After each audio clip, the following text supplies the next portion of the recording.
یہ ایسا تھا کہ میں بس چپ چاپ نظر جھکا کر سیدھا ڈرائنگ روم میں آتا تھا اور پڑھانے کے بعد ایسے ہی واپس چلا جاتا تھا۔ کاش میں چھچورا ہونے کے بجائے ایسا ہوتا تو آپ سے تعریف کا شرف حاصل کر لیتا۔ اس نے سب کچھ گنواتے ہوئے آخر میں ہنس ہنس سے مصنوعی آہ بھری۔ عائشہ حیرت زدہ سی اسے دیکھ رہی تھی، جس سے یہ سمجھنے میں لمحہ لگا تھا کہ یقیناً ہمنا نے اس کے آگے اپنی چونچ اور اس کی پول کھول دی تھی۔ ویسے ایک راز کی بات بتاؤں، صحیح انسان کے ساتھ تھوڑا چھچورا ہو جانے میں کوئی حرج نہیں ہے، کبھی آزما کر دیکھنا۔ رمیز نے نزدیک جھک کر شوخی سے مشورہ دیا اور پھر آہستہ سے اس کا گال کھینچتے ہوئے جانے کے لیے اٹھ کھڑا ہوا۔ میں امر کے پاس جا رہا ہوں، تم چاہو تو تھوڑی دیر سو جاؤ، فنکشنز کی وجہ سے کافی تھکن ہو گئی ہوگی۔ اس نے نرمی سے تجویز دی اور پھر پلٹ کر جانے لگا تھا مگر جا نہیں پایا۔ اس کی مضبوط کلائی عائشہ کے مہندی والے نازک ہاتھ کی گرفت میں تھی۔ آپ ہی چلے جائیں گے تو یہ راز کی بات کس پر آزما کر دیکھوں گی جو ابھی ابھی معلوم ہوئی ہے؟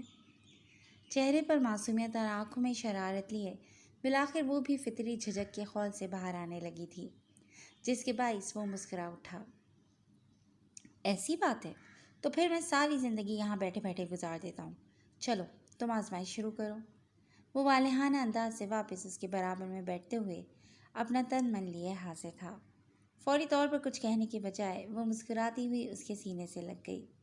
جواباً رمیز نے بھی اس کے گرد بازو حائل کیے۔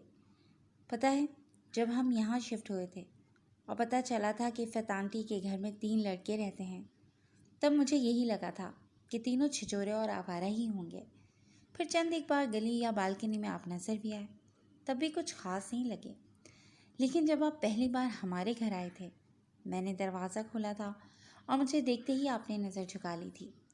اس پل سے میری رائے آپ کے بارے میں بدل گئی تھی۔ اور پتہ ہے سب سے اچھی بات کیا ہوئی؟ وہ دھیرے دھیرے اسے حال دل سنانے لگی تھی، جس نے اس کے گیلے بال کے اچر سے آزاد کر دیے تھے۔ کیا ہوئی؟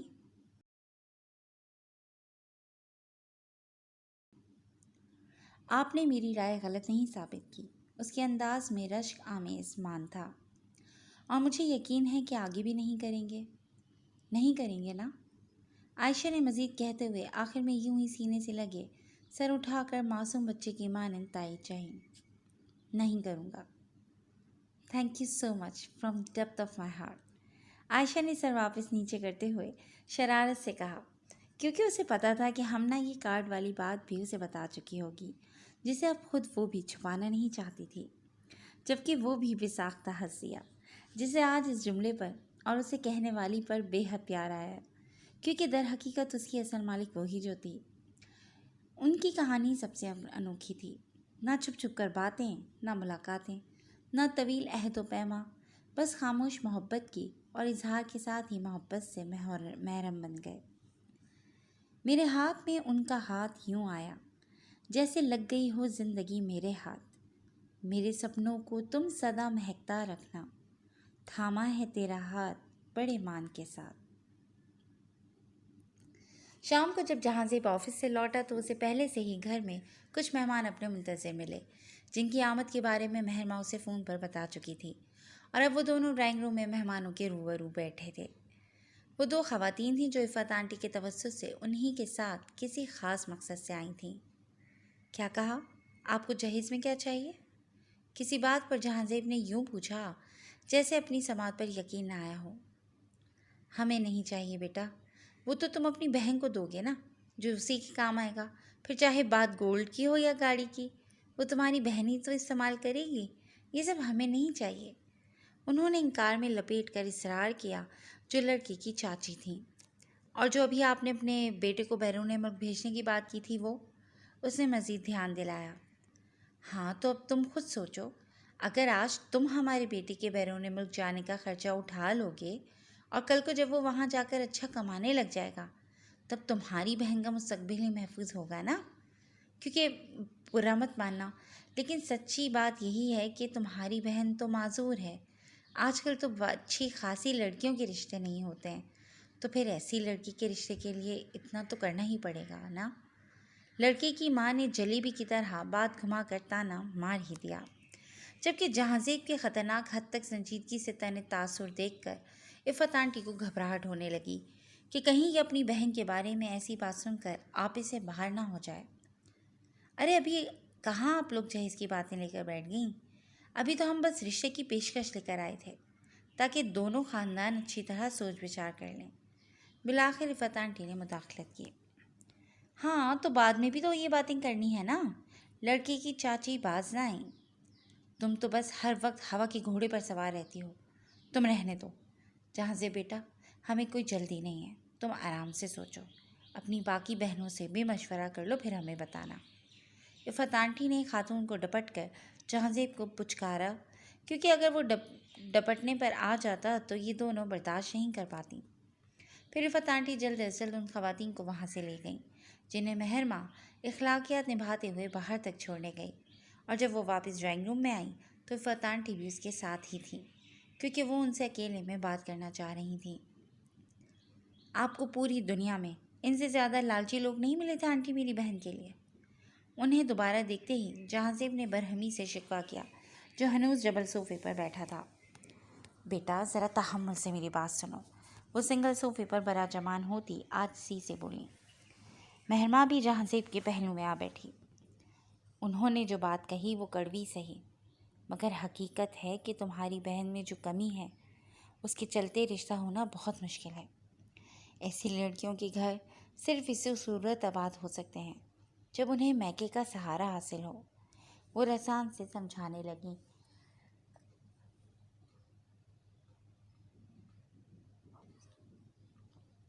جب سسرال میں بھی میکے کے سہارے ہی رہنا ہے تو کیا فائدہ ایسے کھوکھلے سسرال جانے کا؟ پھر میں اپنے میکے میں ہی ٹھیک ہوں۔ ہمنا کے کاٹ دار لہجے پر تینوں کی گردن اس کی جانب گھومی، جو ویل چیئر چلا کر اندر آتی ان کی باتیں سن چکی تھی۔ تم یہاں کیا کر رہی ہو بیٹا؟ مہرماں کو فکر ہوئی۔ دیکھنے آئی ہوں بھابھی کہ کیسے میرے نام پر دنیا میں میرے بھائی کو لوٹنے کی کوششوں میں لگی ہوئی ہے۔ وہ لوگوں کے پاس آ کر رکی۔ تمہارا بھائی اتنا کمزور یا بے وقوف نہیں ہے بیٹا جسے کوئی بھی لوٹ لے۔ جہانزیب نے محبت آمیزی سے اس کی ویل چیئر مزید قریب کر لی۔ یہ تو آپ میرے سامنے کہہ رہے ہیں نا بھیا، اندر ہی اندر آپ کی سوچ بھی وہی ہر باپ اور بھائی والی ہوگی کہ اگر دولت کے بدلے میری بہن یا بیٹی کا گھر بس رہا ہے تو میں دینے کو تیار ہوں۔ لیکن میرا سوال یہ ہے کہ کیا فائدہ ایسا کھوکھلا گھر بسانے کا جس کی بنیاد محبت پر نہیں دولت کی لالچ پر رکھی گئی ہو؟ جو دولت آپ مجھے دے کر رخصت کریں گے وہی مجھے اپنے پاس رکھ کر مجھ پر خرچ کر لیں۔ کم از کم یہاں یہ ڈر تو نہیں ہوگا کہ دولت ختم ہوتے ہی میری عزت ختم ہو جائے گی۔ وہ ترکی بترکی کہتے ہوئے آج اپنے بھائی کو بھی لاجواب کر گئی۔ میں جانتی ہوں میرا بھائی میرا گھر بسانے کے لیے بنا ماتھے پر ایک شکن لائے مجھے سونے کا محل بھی دے سکتا ہے، مگر اس بات کی کیا ضمانت کہ جو لوگ اس محل کے بدلے مجھے شہزادی بنا کر لے جا رہے ہیں وہ ویسے ہی رکھیں گے بھی؟ اگر انہیں واقعی مجھ سے غرض ہوتی تو وہ صرف مجھے مانگتے، میرے نام پر اتنا سب نہیں مانگتے۔ وہ اسی طرح مزید بولنے لگی۔ بیٹا یہ سب کتابی باتیں ہیں جو تم کہہ رہی ہو، اصل زندگی میں یوں ہی سمجھوتے کرنے پڑتے ہیں، ورنہ لڑکی میکے کی دہلیز پر ہی بوڑھی ہو جاتی ہے۔ آج تم جذبات میں یہ سب کہہ رہی ہو، لیکن کل کو جب اپنی بہنوں کو اپنے گھروں میں شوہر اور بچوں کے ساتھ ہنسا بسا دیکھو گی تو دل میں ایک ہوک سی اٹھے گی کہ کاش تمہارا بھی ایک گھر ہوتا۔ رفعت آنٹی نے رسان سے اسے حقیقت کا تلخ پہلو دکھانا چاہا۔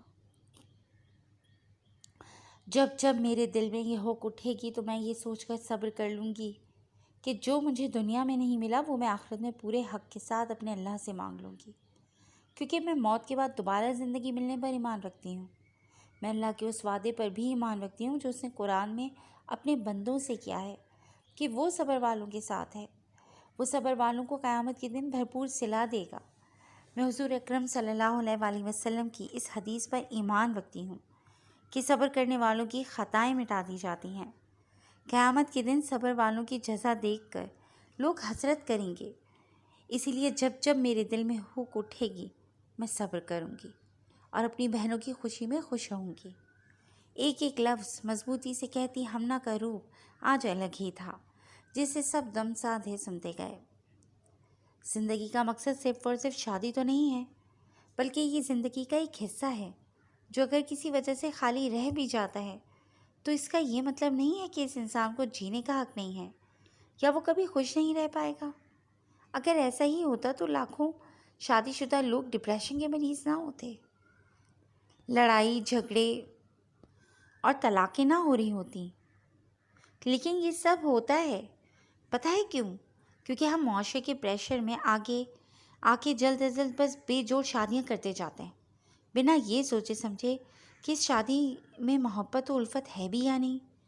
ہاں ٹھیک ہے کہ اسلام نے جلدی شادی کو پسند کیا ہے، لیکن یہ نہیں کہا کہ جلدی کے چکر میں کوئی بھی بے جوڑ رشتہ جوڑ لو یا بوجھ سمجھ کر اپنی بہن بیٹی کو جہیز کے بدلے لالچی لوگوں کو تھما دو۔ اسلام تو کہتا ہے کہ اگلے کا دین دیکھو، اخلاق دیکھو، اور لڑکی رضامند ہو تب شادی کرو، اور میں ابھی ہرگز رضامند نہیں ہوں۔ آج غالباً اس کے اندر سے وہ لاوا باہر آ رہا تھا جو کب سے اندر ابل رہا تھا۔ لیکن بیٹا، ہم نہ ٹھیک کہہ رہی ہیں آنٹی۔ مہرماں کے بولنے پر عفت آنٹی کی بات منہ میں ہی رہ گئی۔ پہلی بات کہ ابھی تو اس نے جوانی کی چوکھٹ پر قدم رکھا ہے، ابھی اسے تھوڑا اور سمجھدار ہونا ہے، تھوڑا اور بہتر طریقے سے زندگی کو سمجھنا ہے۔ پھر جب یہ عائشہ اور یشوا کی عمر کی ہوگی تب انشاءاللہ ہم اس کی شادی بھی ایسے ہی کسی شخص سے کروائیں گے جسے ہماری ہمنا عزیز ہو، اس کے ساتھ ملنے والا جہیز نہیں، وہ ٹھہرے ہوئے انداز میں کہتی گئی۔ لیکن اس کی معذوری تو تب بھی ایسی ہی ہوگی، تو کیا تب یہ رشتے کے آڑے نہیں آئے گی؟ اور پھر دنیا والے کتنی باتیں بنائیں گے کہ تم لوگ جہیز دینے کے ڈر سے اپنی بہن کی شادی نہیں کر رہے ہو۔ انہوں نے سوال اٹھایا۔ جس اللہ نے معذوری دی ہے وہی اللہ صحیح وقت پر صحیح جوڑ سے بھی ملا دے گا، ہمیں پورا یقین ہے۔ اور رہی بات دنیا والوں کی، تو ان کی پرواہ نہ مجھے پہلے کبھی تھی اور نہ آئندہ کبھی ہوگی۔ میرے لیے ہر حال میں میری بہنوں کی خوشی اور رضامندی عزیز ہے۔ میں خود اپنی بہن کے لیے کوئی لالچی نہیں بلکہ مخلص انسان ڈھونڈوں گا جو اس کا مجھ سے بھی زیادہ خیال رکھے۔ اب جہانزیب نے بھی لب کھولے، جس کی سوچ کا زاویہ پچھلے چند منٹوں میں پہلے سے زیادہ وسیع ہو گیا تھا۔ اور اگر مجھے ایسا شخص نہ ملا تو میں زور لگا کر قسمت کا رخ اپنی مرضی کی سمت میں موڑنے کی بجائے خود کو قسمت کے دھارے پر چھوڑ دوں گی۔ میں جو ہوں جیسی ہوں اسی حالت میں بہت خوشی سکون سے اپنے میکے میں بوڑھی ہونا پسند کروں گی، کیونکہ مجھے یقین ہے کہ میں اپنے بھائی بھابھی پر بوجھ نہیں ہوں نا۔ ہمنا نے اطمینان سے مزید ٹکڑا لگاتے ہوئے آخر میں معصومیت سے تائید چاہی۔ بالکل بھی نہیں، یک زبان محبت پاس جواب ملا جو ہمنا کو روح تک مطمئن کر گیا کہ جو کسی شہزادے کے انتظار میں حسرت سے آہیں بھرتی کمزور شہزادی نہیں تھی، بلکہ وہ اپنی زندگی کی آپ ملکہ تھی جس کی خوشیاں کسی شہزادے کی محتاج نہیں تھیں۔ دل چھوٹا نہیں کرتی میں فرش والوں کی بات پر، یقین میرا کامل ہے عرش والی ذات پر۔ سورج غروب ہونے کے بعد اس خوبصورت ریسٹورنٹ کے قیمتی اور دیدہ زیب برقی کمکمے روشن کر دیے گئے تھے، جس کے ایک ٹیبل کے گرد احتشام اور یشوا آمنے سامنے بیٹھے ہوئے تھے، جنہوں نے ابھی ویٹر کو آرڈر لکھوایا تھا۔ آپ دوبارہ آفس کب جوائن کریں گے؟ یشوا نے اپنے دونوں مہندی والے ہاتھ ٹیبل پر رکھتے ہوئے پوچھا، جو ہلکے گلابی نفیس سے سوٹ میں مناسب تیاری کے ساتھ بہت پیاری لگ رہی تھی۔ کیوں؟ بس 2 دن میں ہی مجھ سے بور ہو گئی ہو؟ جو جلد از جلد گھر سے چلتا کرنا چاہ رہی ہو؟ احتشام نے شرارتاً الٹا سوال کیا، جو جینس اور وائٹ ٹی شرٹ کے اوپر ڈارک براؤن کوٹ پہنے کافی ہینڈسم لگ رہا تھا۔ ارے نہیں، یہ بات نہیں ہے، میں تو بس اسی لیے پوچھ رہی تھی کہ اس ہفتے مہرماں بھابھی ہم دونوں بہنوں کے لیے ایک دعوت پلان کر رہی ہیں، اور ابھی آپ کی فیملی میں بھی کافی ساری دعوتیں لائن اپ ہیں، تو ان سب کی وجہ سے کہیں آپ کے کام میں حرج نہ ہو جائے۔ اس نے جلدی سے نفی کرتے ہوئے ٹھہر کر تصحیح کی۔ ویسے تو میں نے 15 دن کی لیو لی تھی، اور بھابھی بھی جب بلائیں گی ہم چلے جائیں گے، کوئی ایشو نہیں ہے۔ البتہ اپنی فیملی کی سائڈ سے میں کافی دعوتیں کینسل کرنے کا سوچ رہا ہوں۔ اب کہ اس نے بھی رسان سے جواب دیا۔ خیریت؟ وہ متعجب ہوئی۔ بس ایسے ہی، تم خود دیکھو نا کہ کوئی لاجک ہی نہیں بنتی ہے، خواہ مخواہ اتنی دعوتوں کی۔ ولیمہ بیسیکلی شادی کے بعد کی ایسی ہی ایک بڑی دعوت ہوتی ہے جس میں سب دولہا دلہن سے مل لیتے ہیں، اور باقی تو پھر ساری زندگی ہی کسی نہ کسی ایونٹ میں ملنا جلنا رہتا ہے۔ اور پھر ابھی جس طرح کے ملک کے حالات چل رہے ہیں مجھے اچھا نہیں لگے گا کہ کوئی ہماری وجہ سے اس تکلف میں پڑے جس کی خاص ضرورت بھی نہیں ہے۔ تم کیا کہتی ہو؟ اس نے تحمل سے اپنا موقف بتاتے ہوئے اس کی رائے جاننا چاہی۔ بات تو آپ کی واقعی ٹھیک ہے کہ لوگوں نے خواہ مخواہ اپنے اوپر فضول روایتیں مسلط کر کے خود کو ہلکان کیا ہوا ہے۔ لوگوں کو ایسی چھوٹی موٹی باتوں پر ناراض ہونے کے بجائے ایک دوسرے کے حالات سمجھنے چاہیے کہ اگر کوئی دعوت نہیں کر سکا یا کسی دعوت میں شریک نہیں ہو سکا، کوئی مہنگا تحفہ نہیں دے سکا، تو یقیناً اگلے کی کوئی مجبوری ہوگی اور ایک دوسرے کے لیے آسانیاں پیدا کرنی چاہیے۔ اس نے بھی بھرپور تائید کے ساتھ اضافی جواب دیا۔ مجھے خوشی ہوئی کہ میری بیوی بھی میری ہم خیال ہے، ورنہ امی تو ہر وقت ڈراتی رہتی تھیں کہ میری انقلابی سوچ کے ساتھ شاید ہی کوئی لڑکی میرے ساتھ گزارا کر سکے۔ اس نے مسکراتے ہوئے بتایا تو وہ بھی ہنسی۔ عائشہ اکثر کہا کرتی تھی کہ انسان اپنے گمان سے بنتا ہے، اسے جو بھی ملتا ہے وہ اسی بنیاد پر ملتا ہے جیسا اس کا گمان ہوتا ہے۔ گمان مطلب سوچ، یقین، اور آپ کی بات سے مجھے اندازہ ہو رہا ہے کہ وہ ٹھیک ہی کہتی تھی۔ اس نے لبوں پر مسکراہٹ لے کر ایک پرانی بات یاد کر کے اسے اتفاق کیا۔ چلو، میرا تو گمان تھا کہ مجھے میری ہم خیال بیوی ملے، اس سے تم مل بھی گئیں۔ تمہارا اپنے لائف پارٹنر کو لے کر کیا گمان تھا، اور کیا میں اس پر پورا اتروں؟ اس نے دونوں بازو موڑ کر ٹیبل پر رکھتے ہوئے دلچسپی سے جاننا چاہا تو یشوا کی مسکراہٹ یکدم ساکت ہو گئی۔ ذہن کے پردے پر فرحات کا سایہ لہرایا اور ساتھ ہی اس سے جڑے میٹھے اور تلخ تجربات بھی یاد آ گئے۔ میں چاہتی تھی میرا جو لائف پارٹنر ہو وہ بالکل ناولز اور موویز کے ہیرو جیسا ہو، ان کی طرح دل چھو لینے والی باتیں بنانا جانتا ہو، میرے لیے کچھ بھی کر جانے کو تیار ہو، اور مجھے دنیا کے جھمیلوں سے کہیں دور کسی حسین خوابوں کے نگر میں لے چلے۔ مگر آپ ویسے بالکل بھی نہیں ہیں۔ یشوا کی سنجیدہ بات پر احتشام کی آنکھوں میں موجود دلچسپی حیرت میں بدلی اور لبوں پر رقصہ مبہم مسکراہٹ غائب ہو گئی۔ بلکہ آپ میرے اس کھوکھلے گمان سے کئی زیادہ بہترین حقیقت ہیں۔ اگلی بات کے ساتھ ہی یشوا کے لبوں پر مسکراہٹ لوٹ آئی اور ساتھ ہی احتشام کے حیرت زدہ تعصب بھی پرسکون ہوئے۔ آپ کو ایک مزے کی بات بتاتی ہوں۔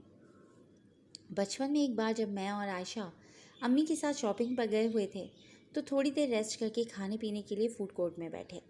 وہاں امی نے ہم دونوں سے پوچھا کہ ہم کیا کھائیں گے۔ عائشہ نے کہا وہ سوپ پیے گی اور میں نے کہا مجھے زنگر برگر کھانا ہے۔ امی نے عائشہ کے لیے تو سوپ منگوا دیا، مگر میرے لیے زنگر برگر کے بجائے چکن سینڈوچ منگوایا۔